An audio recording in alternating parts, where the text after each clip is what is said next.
Hi everybody, this is Crystal. So today I'm going to show you how to make this bag here. The yarn that I used is actually one solid skein and it's all different textures. I think the bag turned out really cool. It's super easy to make. The handles that I have were actually donated to me, so I cannot tell you where they came from. But you can make your own handles for this, or you can purchase handles on eBay and Amazon relatively cheap. And I think they might even sell them at craft stores such as Joann's and Michael's. I'm not certain on that, but I'm pretty sure some people told me that. So let's go ahead and get started on this. But first I want to ask you to please not forget to subscribe to my channel if you haven't, because you don't want to miss out on any tutorials that I make. And also check out bagodaycrochet.com. I'll put a link to that below in the description box where you can find the free written pattern for this bag. Okay, for this project, I am using Bernat Home Bundle.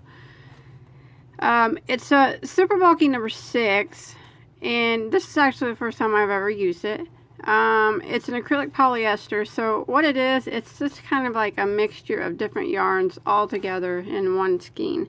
It looks really cool, and they had all sorts of really pretty colors in it. But this is what it's like. Now, if you don't want to use this, I mean, I'm using it because of the different textures for my bag. I thought it would make a cool bag. Any bulky 6 will work, but the bags, what makes the bag look so special is because of all the different types of yarn that are in this skein. So this is what I would recommend. And there's 200 in, am I seeing it here? 20 yards, I think, in a skein. Oh, 207 yards in a skein. And one skein will be enough to make your bag. So yeah, like I said, you know, there's all kinds of pretty colors in this, so it should be a lot to choose from. And then I'm going to be using a size N, which is a 9mm crochet hook. Okay, now you want to start off with a chain of 60. Now, you want to follow, we're going to start from the bottom of the bag and work up. It's a really simple pattern. Follow it all the way down and slip stitch into the first stitch to form one large ring. So what we're going to do is, with these bulky yarns like this, and especially ones with different textures, there's not a lot of different stitches you can use. So we're going to make this bag completely with all half double crochet.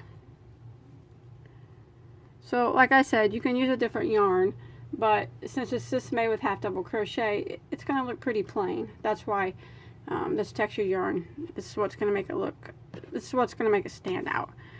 So what we're going to do is we're going to work from the bottom, this will be the bottom up, and then at the end we will sew the bottom, this part together. So you got your chain of 60 and you slip stitch into the first stitch to form a ring. Now we're going to chain 1. And we're going to go back into the same stitch that we slip stitched into and do a half double crochet. Like that. And now I'm going to work 1 half double crochet, half doubles now, in every single stitch all the way around our big ring. And you know, I can already tell this isn't going to be the easiest yarn to work with. But I think in the end it's going to make a pretty cool, interesting project. So I guess only time will tell. So I'm going to continue working 1 half double crochet in every stitch until I get back around to my starting point.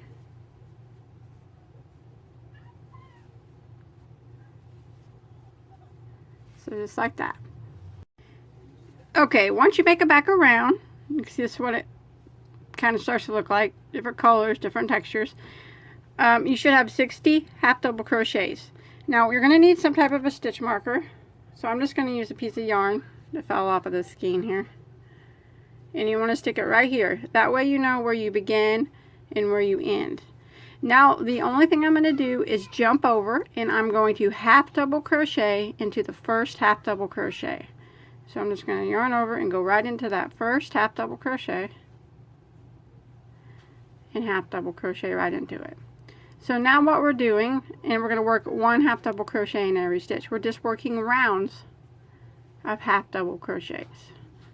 So we don't have to slip stitch at the end of every row.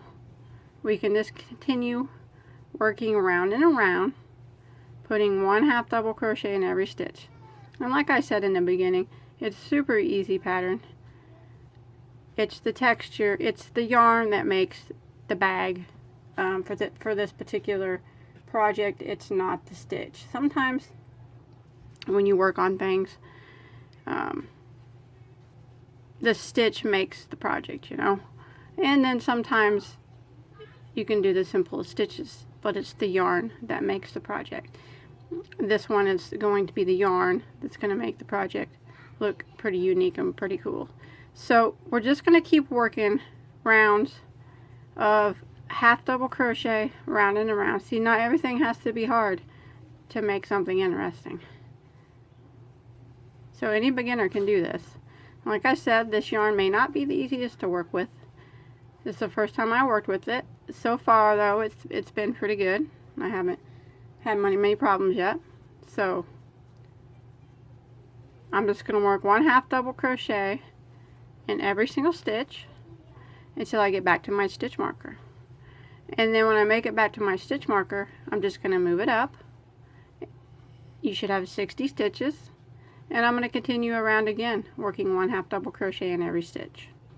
So round and round and round we go of 1/2 double crochets. Moving our marker up at the end of every round. 60 stitches at the end of every round. And we're going to do this until we get the bag as tall as we want it to be. Now I'm not quite sure how many rounds I'm going to do of my 1/2 doubles. So I'm going to go ahead and work on it. And I'll let you know here in just a second how many total rounds I do.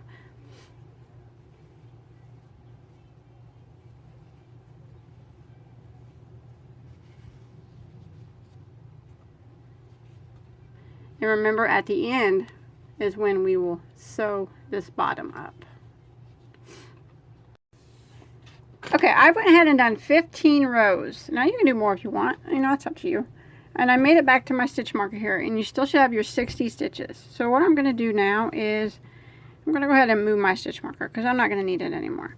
I'm going to single crochet into the next stitch, and then I'm going to slip stitch into the one after that, just like that. And now what I'm going to do is chain 1. Okay, now what I'm going to do is I'm going to single crochet back into that same stitch.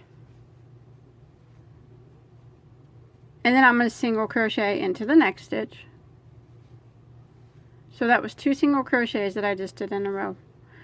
And now I'm going to skip 1 stitch and single crochet into the next. Skip 1, single crochet into the next. And then single crochet again into the next. And then that was 2 in a row before we skipped, or after we skipped. So I'm going to skip 1 again and then do 2 in a row. So skip 1 and put 1 single crochet into the next 2 stitches, just like that.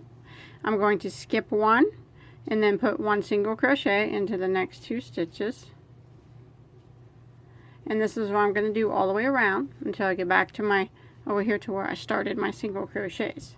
Skip 1, put 1 single crochet into the next 2 stitches.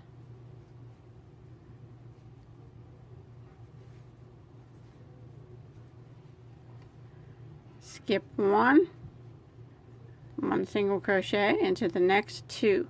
So go ahead and repeat this pattern until you get back around to where you started your row of single crochet. Okay, when you make it back around to your first single crochet, you should have 40 stitches. Now if you don't, if you got 39, 41, something like that, it's not a big deal. So it doesn't matter really, as long as you're somewhere close. So just go ahead and end with the slip stitch into your first single crochet that you did. And then we'll go ahead and clip that yarn and tie that off. And then we'll sew up the bottom. So I'm going to clip this off and I'm going to hide that tail real quick. Okay, now we're going to sew up the bottom, and what I'm using to sew up the bottom is a yarn needle and just a regular piece of 4-ply acrylic. This is this Red Heart Super Saver, just in some kind of color that's in similar tones. But I'm going to flip my work wrong side out. Now you can kind of lay it how you want it to look, because you know some sides have thicker stripes and some have thinner stripes, but once you get it laid out to how you want it to look, we're just going to use our yarn needle and our regular 4-ply here and sew up the bottom. So you're just going to grab a stitch from the bottom like this. I'm going to go ahead and tie a little knot in the end here so it doesn't slip away from me while I'm doing it. I just thought using 4-ply to sew it up would be a little bit easier than trying to use this thick stuff. But now I'm just going to go back and forth and sew it up. I'm not going to go around and around, which I guess that you probably could do that if you wanted to. I don't see how that would make any difference really. But I'm just going to use the back and forth method here. Just like this. Grabbing one stitch off this piece and then a stitch off this piece and sewing it up all the way down. Pretty easy stuff.